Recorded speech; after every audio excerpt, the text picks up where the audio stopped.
bowl games are getting canceled like there's no tomorrow. Yep. We got one right now. I know. That one. That is like out of players.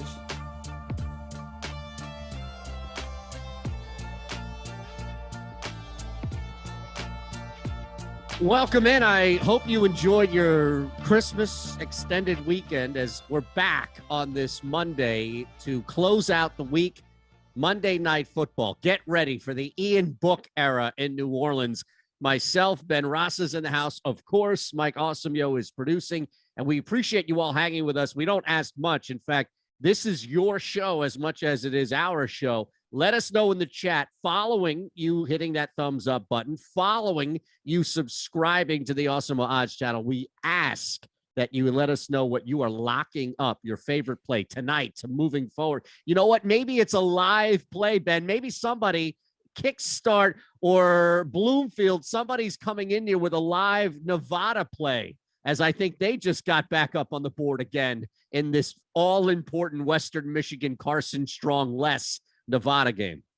Yeah, well, I hope it's not that, because I'm on the side of the healthy team there. Nevada's like out of players. They're missing a whole multitude. But yeah, we're here to talk about game tonight. But man, I don't know about this one. 37-point total. It is a interesting game. And the other thing, Eitan, that's maybe I just haven't been paying attention. It's like, oh, Dolphins, Saints, not relevant teams, extremely relevant teams. Like, they are both have things to play for. They're not mathematically eliminated by any stretch. So this is a pretty big game, despite what is an ugly game expected. It doesn't make sense. This is a game right now where the factors, everything leading into this, do not reflect the line. Miami is only laying 3 on the road with a 6-game win streak going up against Ian Book on a team that wasn't throwing even when they had better quarterbacks. And yeah, Alvin Kamara is back, but Ben, he's been back and he hasn't made this night and day difference. It doesn't add up. And I don't know if I should just smash away, because this is some Jedi mind trick to the public thinking, oh, come on, no, Saints, look how close it is. Or if I should just stay the hell away from a side because it doesn't add up. But I'm sorry, none of these factors really compute. 4.5, 5-point line, I can understand that. This team has won 6 straight, Ben. No respect for the Miami Dolphins. So, yeah, I mean, again, this game is very, very interesting in that regard. They've won many games in a row, but who exactly have they beaten during that stretch? That's, I think, what people are going to talk about, and probably rightfully so. So let's just get into it. I mean, there's no better time than the present. We got the Texans, okay? Beat Baltimore, but Baltimore has shown very vulnerable. That was on a Thursday night. Then they beat the Jets twice, the Giants once, and Carolina. I mean, I'm not sure who that might be. No playoff teams amongst all those wins. And we look at New Orleans, say what you want about the offense, but I think we both agree. I know they just have Tampa's number, and that almost is a unique situation, but how strong does that defense look at times? Yeah, 2 straight games if you want to cherry pick, but then look at the games, the 4 games before that. They're giving up 30, 40, high 20s. Like, this defense is not impenetrable by any means. No, I agree with that. I definitely think that they've shown, but again, you want to dig deeper. So you're absolutely right. Before that, but who was doing that to them?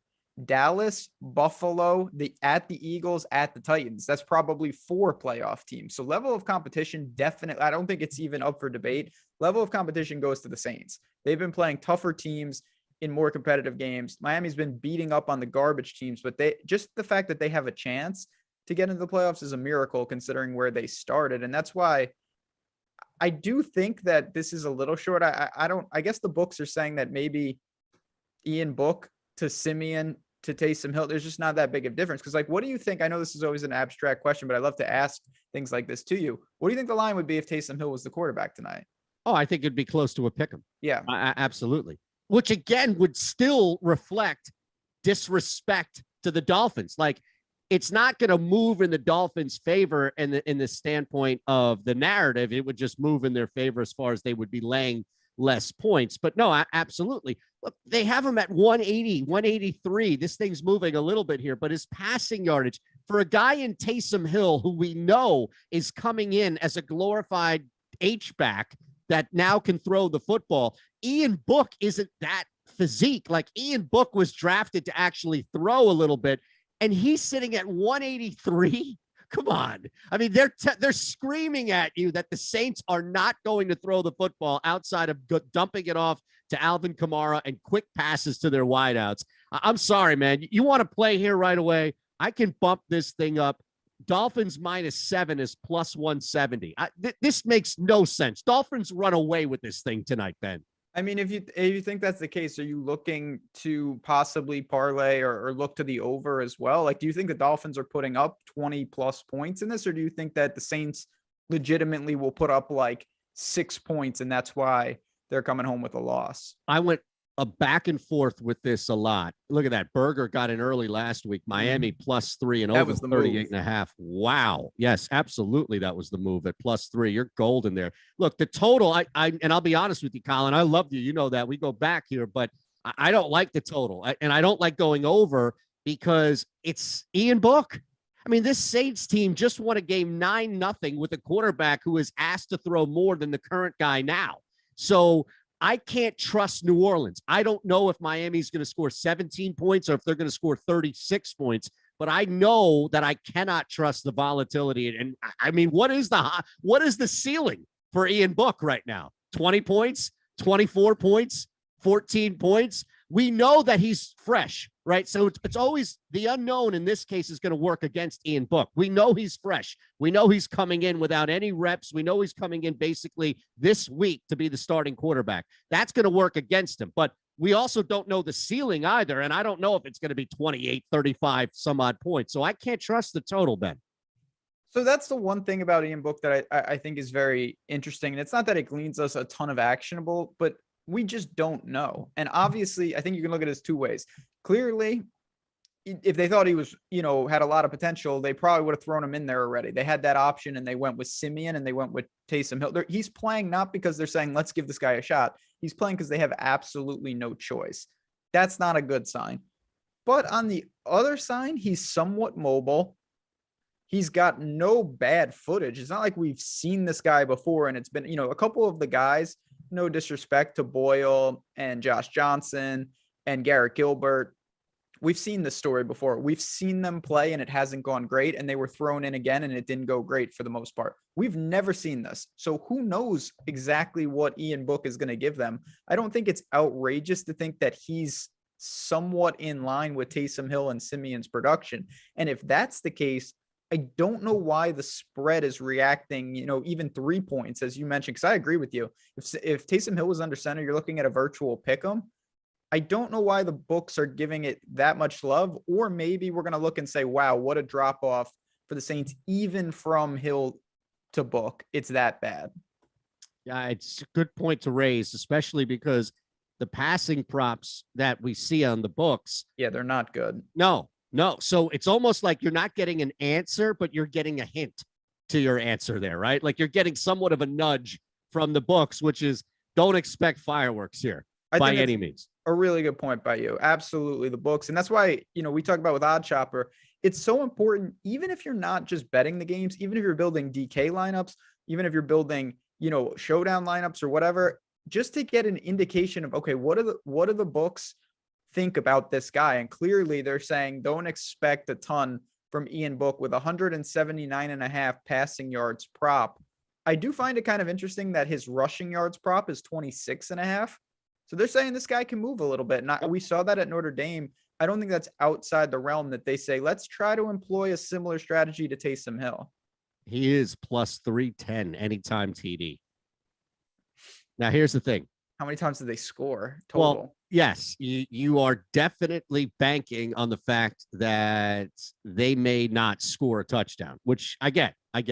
But to your point, they've run the quarterbacks in goal line, short yardage situations before. Book, as a reflection of what the books have on Ian, I'll avoid using the two words together. On BetMGM. Right? Yeah, I mean, think about that. It's hard to ignore the value there, especially at BetMGM, where you're going to get a pretty decent return for a guy granted, you need to be in that circumstance in the first place, and neither one of us can confidently say that they even will be. But if they are in short yardage goal line scenario, or maybe look to your point about the rushing yards, maybe he breaks one from 18 yards out and they're sending guys deep, and or maybe he breaks one from 6 or 8, 10 yards out, whatever the case may be. Plus 310 all of a sudden, or sorry, you got it at BetMGM. It was a better number, but all of a sudden that return isn't terrible. No, again, I think this is where you have to embrace some of the unknown and some of the Ian Book. If we see him come out tonight and do something out of the ordinary either direction, well, the books are going to react, obviously. So I think this is the one spot where maybe there is some value on some of these numbers just because we don't know. For me, I'm more interested in the rushing from him than the passing. I don't see that many ways where it's like I'm not saying he's going to be like a virtual zero passing. I think he's going to be pretty pedestrian. I'd say between 150 and 200 passing yards. But rushing wise, I think that they're going to get him involved. I think his first, maybe this is kind of just a macro thing, but Eitan, let me know what you think about this. I feel like when you get a rookie QB or someone that's unknown, when things break down, if they can move a little, they tend to just say, you know what, let me run. Like, because you don't really need to do anything. You need to just use your athleticism. So to me, I could see Book scrambling for his life here and there. I kind of like over 26.5. I think we could see him be in that category of Daniel Jones and Taylor Heinicke, not to Jalen Hurts level, but someone that's going to give you some dual upside. 33. It doesn't seem like it's that ridiculous by any means, especially when you lay out the fact of running for your life combined with designed run plays, at least to keep that defense honest, that they're still going to run. Look, I mean, we have him projected over 25.5, as far as on Odd Shopper as well. So not terrible by any means, where you're getting a pretty good return on that. It's moved a little bit though, right? From when this thing is opened. Yeah, it's bounced around a little bit. I still think it's a fine number if you want to go there. 26.5. So it's moved 2 yards. Yeah, I'm okay with that. That's just one of the things, because again, I don't have a strong take on the game either. I've kind of bounced back and forth. I kind of like the over at 37.5, but I have not bet that just yet. I want to see if Miami looks like it's going to tick to 3.5 in a lot of spots. I don't think I want to bet it there. If I could get 3, I guess I'd lean with the Dolphins, but just a really tough number. I think this is a pretty good game to bet live, to be honest, because we're going to see pretty quickly, what is Ian Book doing? What are they doing with him? Are they trying to take shots down the field? Are they just running the ball? And then how does Miami's offense, which is actually healthier than they've been in some time, from Waddle to Gesicki, to the backs, what do they do against the Saints defense? That's one of the spots I think is worth attacking. So let's look at that, right? Because I think from side we gave it to, I jumped in right away. I tell you, I love Miami. So if I can get a better return to bump up the line, that's fine. Berger got in at +3 earlier in the week. So if you are in that camp, congratulations, you've significantly beat this line. By all means, I'm willing to push it the other way, especially because of what we laid out. Ben, you mentioned the total as well. So if anything else pops up, chat, if you see anything from a team total, you see anything from the first, I'm staying away from the halves here on this game, although I would be tempted to dip in maybe under first half, simply because I don't think that the Saints at the very least are going to come out firing. Let's look though at a couple of other things from this game. You mentioned Waddle. Odd Shopper loves fading Waddle tonight. And based off of Odd Shopper's X win, which is a great thing to look at. In fact, just to build either a same game or multiple game parlay from a player prop standpoint, you can definitely sort by expected win. And Waddle under reception. I mean, we nearly have a 3 reception gap and a 25 receiving gap, Ben. The unders for Waddle, for where the books have them to where Alex has him projected on site, which gives you a 91% chance he's going to go under 6.5 receptions and an 85% chance he goes under 65 receiving yards. Yeah. So it's again, a situation where you see this type of numbers and you dig into it. I don't The receptions prop scares me. I think that Waddle has proven that he can rack up receptions in a hurry. He has an extremely low ADOT. So for me, I wanted to focus on the receiving yards prop. I feel a lot more comfortable going under there than under 6.5. I know 6.5 is a pretty big number, but Waddle's shown he can rack up catches in a hurry. I think we could see that still here, but under 65.5 at -115, that's a spot I feel pretty good with. And you just look again, his ADOT all year has been very, very low. We've seen just like a lot of games where, and again, these are pretty healthy totals, but he'll have like 13 targets, but only 70 yards. He has a 12 catch, 58-yard game earlier in the year. He's been better recently in terms of really racking it up, but they were missing a lot of players at times. And I look tonight, they've got a multitude of guys back. I think they'll be able to complement that pretty well. So I expect kind of more reasonable target totals, and I don't think the ADOT gives him that good of a chance. So I'm going to go under this number at 65.5 and agree with OddsShopper here. Yeah, I love that. And look, Tua's numbers are not necessarily gigantic. So I still think that there's a pathway here to go over that 220. I think, 220 to 240, depending on where you're looking at it for Tua. Still, I don't hate, Tua going over passing yards and Waddle just not being the benefactor of it. But you're right about receptions, where it's just so volatile and he's tough. Yeah, especially when he's racking them up quickly, to take your phrase there. Kamara is another one. And, just based off what we have with Book, we laid out a bunch with Book from the game flow standpoint. And I don't think either one of us, really anybody here in the chat, is confident by all means that Book's going to light it up. So that's definitely going to have an impact on people. And I would think the number one person to look at would be Kamara. And look, we have a full reception below, pretty decent numbers on the return for Kamara on reception, 71% chance that it hits to go under 4.5. And 4.5, I imagine, is going to be more of a favorable number you're going to find on most books because, well, he's off right now for BetMGM, but 4.5, it's probably going to be more 5.5, where you're going to lay like 130, 140. Yeah, I mean, again, Kamara has been it's been obviously a mixed bag with him. Certain quarterbacks don't see, within the Saints, don't seem to want to dump it off. Other quarterbacks, it's like, oh my God, Kamara might get 20 catches. It feels like he hasn't had that year that we thought he would have, potentially from Jameis to Simeon to Taysom Hill. Now we have Ian Book. Who knows? Again, we do not know what exactly the profile of Ian Book's passing attack will look like. Will Callaway be involved? I think he actually will on the outside. He was really good against Tampa Bay, but Kamara should have a decent role. And yeah, it's a pretty fair number to me. I guess I would lean under just because, again, Ian Book has not shown us what he wants to do. If he's employing a Taysom Hill situation, we saw that Taysom Hill and Kamara, it wasn't the greatest connection that we've ever seen. A lot of the screen passes and things were mitigated by actual just quarterback rushes. So that's something to keep in mind. I'm not trying to say the Book is Taysom Hill by any stretch, but the one guy on the Saints that I do like the over for, and I talked about this on the Awesemo Odds same game parlay video this morning, I like Marquez Callaway. I think that he has surpassed Traquan Smith, who is sporting a Q tag. His receiving yards prop, it's bounced up quite a bit. It's at 34.5 now. I still lean over. I feel pretty good about that. He had 9 targets against Tampa Bay. He's been pretty active in their pass game. And I think right now on the outside, he is actually the number one target for this offense. I don't know who else it would be.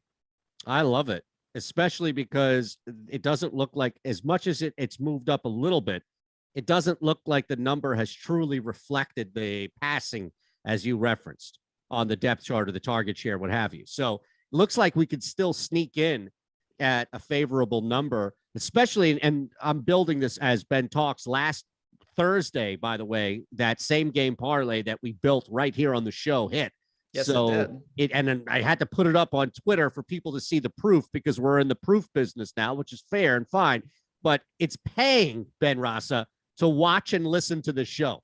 We are paying back people by giving out these same game parlays. So I have a 4-leg one that Ben probably didn't even realize we just built over the past couple of minutes. You're right, I didn't, but that's the beauty of the same game parlay and beauty of Odd Shoppers prop parlay and parlay builder. You know, you can go there, it's completely free. You can see the different props, you can pair them, you can mix and match them. And I've quickly realized, Aton, by doing these, you have a lot of opportunities to use that showdown mentality from the DFS side to do it, where you don't need to be, I'm not gonna say you don't need to be right on every leg, because clearly you do, but the narratives that you need to hit are not individualized. Like some of them, it's like, okay, well, if Waddle goes under, to me, someone like Mike Kazicki is actually live to go over more often. And I think that makes an interesting pairing or something like that, where if Ian Book is really active on the ground, well, that's not the greatest thing for Kamara's rushing yards, because Ian Book might be vulturing at times. So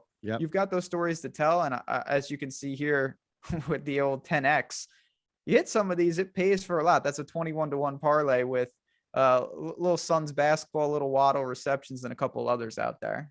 Yeah, you got to go all league. For me, I do. Now, even when there's so much up and down with who's playing, COVID, and now we got hockey on there. You see that? Yes. Soon. Well, college basketball in there. We're gonna be expanding quickly to more and more sports. It's gonna be a lot of fun once you have, like, you know, parlays that have 3 or 4 sports in them.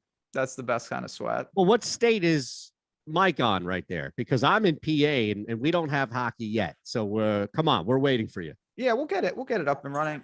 See, Mike's in Jersey. Yeah, that's right. Which is fine. I mean, look, little hiatus right now for hockey, but that's fine.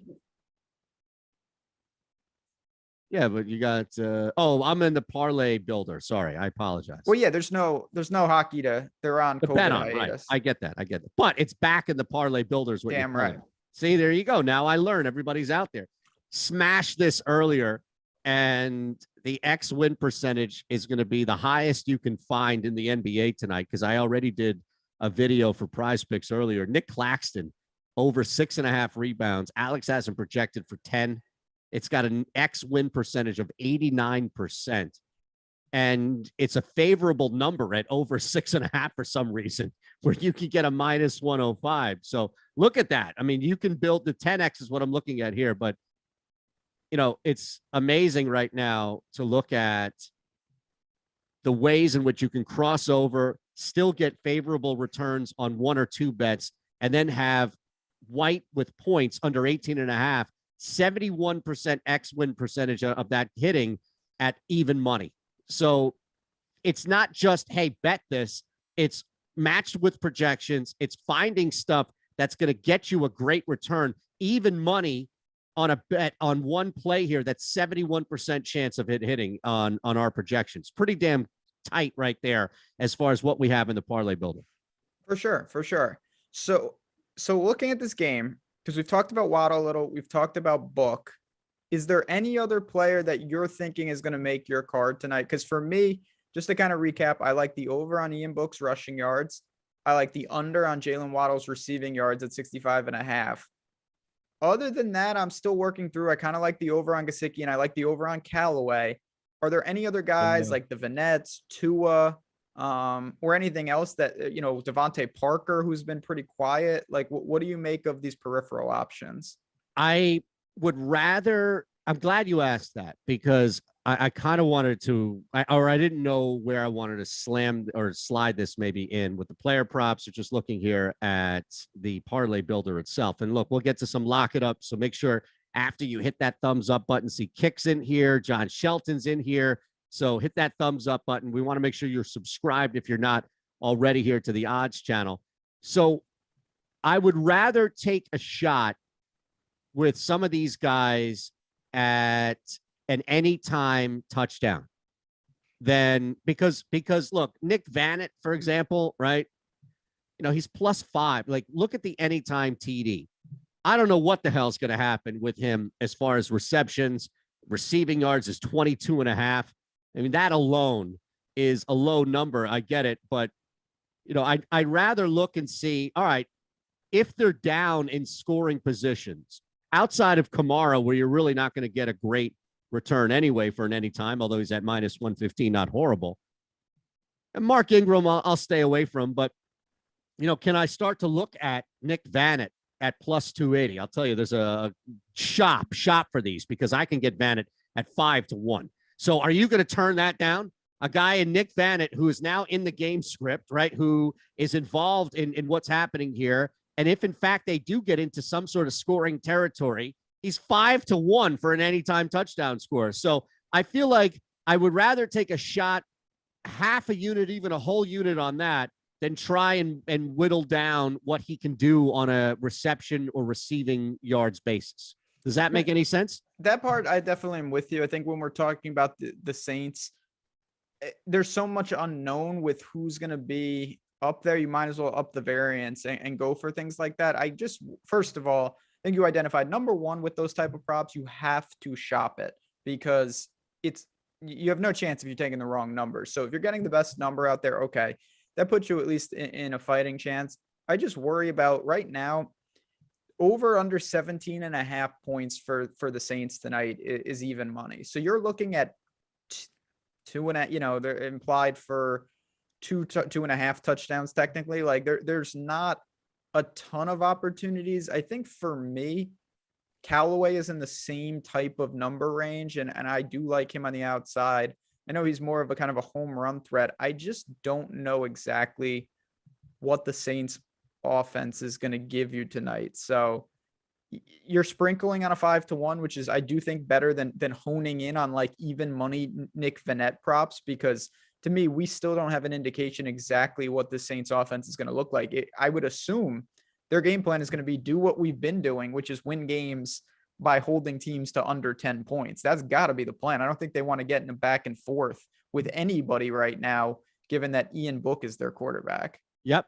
So let's do this before we lock it up and hit what anybody else has here.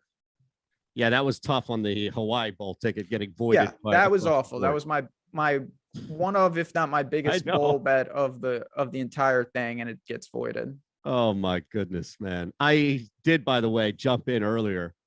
So if this thing has moved the opposite direction, you could blame me. Nope. Okay. I jumped in when they were up by 7.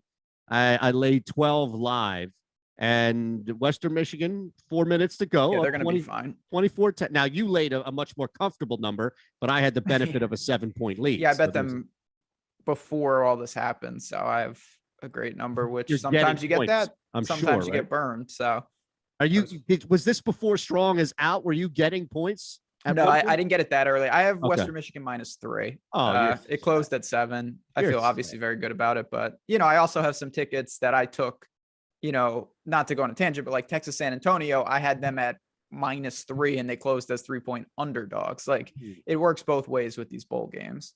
So I'm going to give you an example, and okay. I want you to hit us, and then we'll lock it up out of here. And I'll give you the teaser, the same game parlay, not teaser, pardon me, the same game parlay that we built here with a lot of what Ben mentioned. But I have Nick Vanett, anytime TD at +500. Again, shop. You want to shop. So a unit on Nick Vanett, anytime TD at +5, a half a unit on Nick Vanett, 2 or more at +6,500, right? Sure, so why not? Exactly. Why not? Because it's such a crazy game anyway, right? Play the volatility of how bizarre it could be. So whoever you want, it doesn't matter if it's Alvin Kamara, Myles Gaskin, like whoever you want, in your opinion, based on everything we've talked about, based on this game that you've looked at even before our show, who stands the best chance at scoring 2 touchdowns tonight? I would assume that the answer is nobody. I would assume that no one has 2 touchdowns. To me, it would be Mike Gesicki.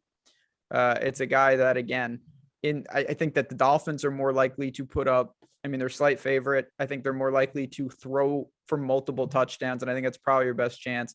Waddle, although he's commanded a massive target share, he hasn't done a ton of red zone work because he's just not that type of player. You've got Parker, and you look at Gesicki and you say, well, what are you talking about? He's only got 2 touchdowns. But he does stand out as a red zone type player. Obviously, he's kind of lined up, and Matt Kajeski brought this up to me this morning. It's a very good point. Everyone, including me, we talk about him as a tight end. He's really kind of their slot receiver. Yeah. That's where he's lining up and operating. And I think around the red zone in particular, that is an underutilized spot. So again, these are things that if you're rounding out your card and you're splashing for sure. But I think Gesicki's overs in general tonight are undervalued. He should be a focal point of this offense. There you have it.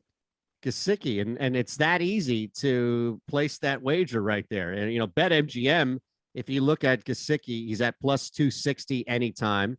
And, for as far as a two-touch, again, you might as well just put a half a unit. If you're going to take him full, you might as well just put a half a unit and sprinkle the hell out of this, because it's one of these games. It's going to be one of these wild games that's not going to stick to script. And it would definitely stand to reason, I think, that at the end of the night, we see a 17-9 game and the 2 touchdowns come from one player. That's all. We're going to find out. Yeah, like I said, Gesicki over 40.5 receiving yards to me is something that really is worth being on the card potentially. That's a reasonable number. Tua, the Dolphins throw the ball a lot. They're like the Bucs in that regard. Even when they're winning, they throw the ball at a very healthy clip. They don't have a high ADOT, which means the passing attempts for Tua are always elevated.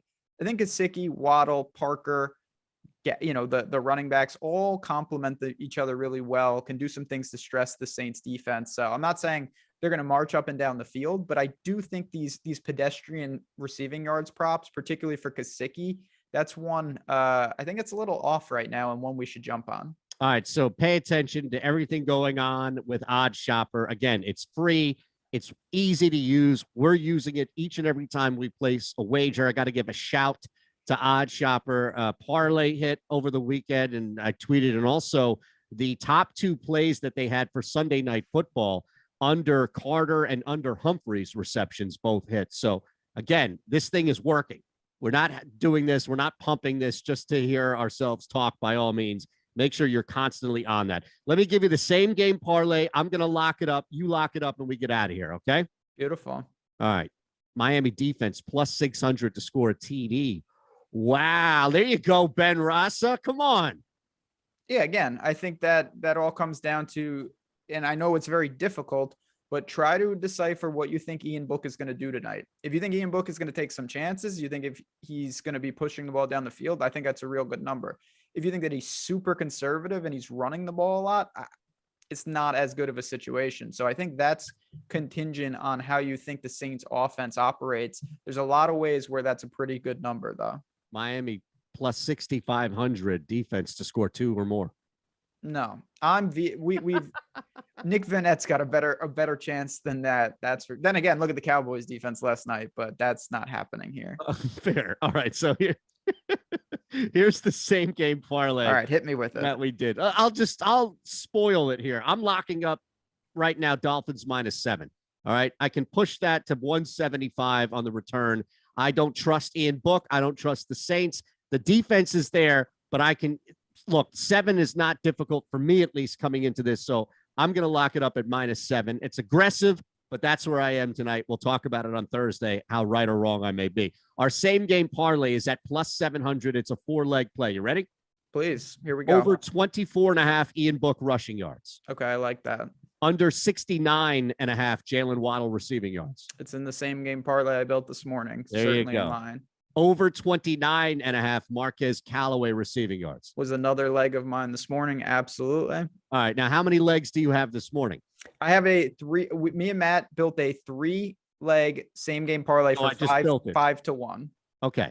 So that's what you have. Your 5 to 1 parlay is what I just gave out. Maybe my 5 to 1 parlay is Callaway's receiving yards over. Yep. Waddle's receiving yards under. And Book rushing. Gesicki. No, it's Gesicki over 40.5 receiving. We did not have the Ian Book rushing in there. We took Gesicki out. We replaced it with Book over 24.5. Now to get it to plus 700, Miami Dolphins money line. Okay. That's fine. I mean, again, I think that's Miami should win this game. They're favored to win this game. They're taking money. And the numbers that you have there, I actually think that Callaway going over, I'm not going to say it makes the Saints lose the game, but it does kind of lend itself to maybe they're trailing. And Waddle under could be that they're running the ball. So there's opportunities. I know you can't really run on the Saints, but at the same time, 7 to 1, I'm on board with that. That dovetails nicely with what I had already placed on my card. All right, lock it up, my friend, and we can get out of here. All right, let's do it. And again, for people who are just joining the show, thanks for being a part of it. I know the holidays are a little crazy with timing and what's going on in the COVID situation. but we will have plenty of new content. PGA gets back in the new year. So Can't stay wait. tuned here. And if you enjoy what you're seeing or you have suggestions, hit us up in the comments and subscribe, be part of the team. I'm going to give you a lock it up for tomorrow. I know everyone's talking about this game tonight. I've given my props. We have 4 bowl games tomorrow. The first one, you want a little noon action? Yes. You got Houston and Auburn. Pretty competitive game. Auburn -2.5. I'm going to lay that with the Tigers. I think they're just the better team at this point. I respect what Houston's doing. Obviously, you always have to keep an eye on who's going to be in, who's going to be out. But somehow, Auburn, they had a couple guys look like they were going to transfer, and the coach has somehow curtailed them and got them back. Tank Bigsby being one of them. He is going to be there in that backfield. I don't think the loss of Bo Nix is a big deal. We saw against Alabama late in the year. They didn't have him in that game, and they took him to double overtime. I think Auburn dominates in the trenches. I was disappointed by Houston when they played Cincinnati in their conference championship. I'll lay the 2.5. Lock it up with Auburn tomorrow morning. Love it. At JazzRaz DFS, at Shandler Show. You can continue to interact with us on social. The show doesn't end.